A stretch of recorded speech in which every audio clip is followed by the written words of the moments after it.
Ang hiwaga na aral ng lihim na kaalaman.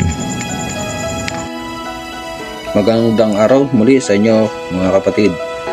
Mga kapatid, sana ay nasa mabuti kayong kalagayan. Mga kapatid, humihingi po ako sa inyo ng kaunting pabor.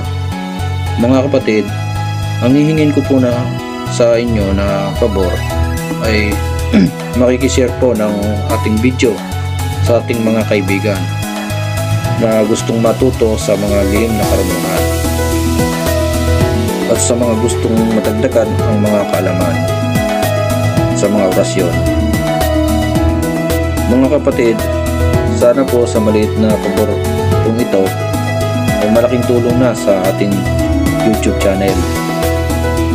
Sana po mga kapatid ay patuloy niyo po na suportahan ang aking YouTube channel. Maraming salamat po.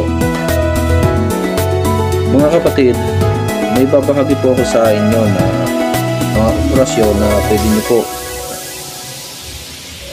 ito magamit sa kumbate espiritual laban sa kasamaan.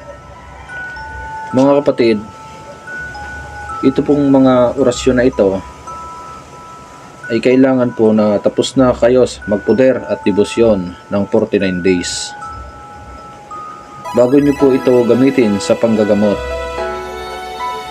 Mga kapatid, ang pamamaraan po nito ay usalin nyo po sa inyong isip at saka nyo po ihip sa gagamitin nyo na pangipit para po sa pagpapahirap sa mga espiritong namiminsala at sa mga mangkukulam.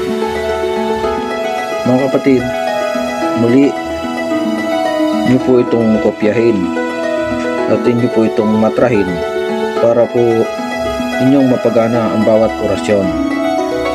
Mga kapatid,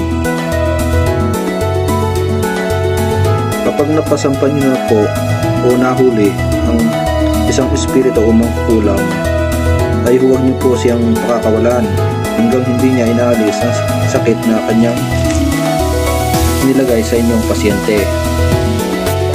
At nasa inyo na po ang desisyon kung siya ay inyong pakakawalan o papatayin. Mga kapatid, hanggang sa muli. Hanggang dito na lang po. Paalam.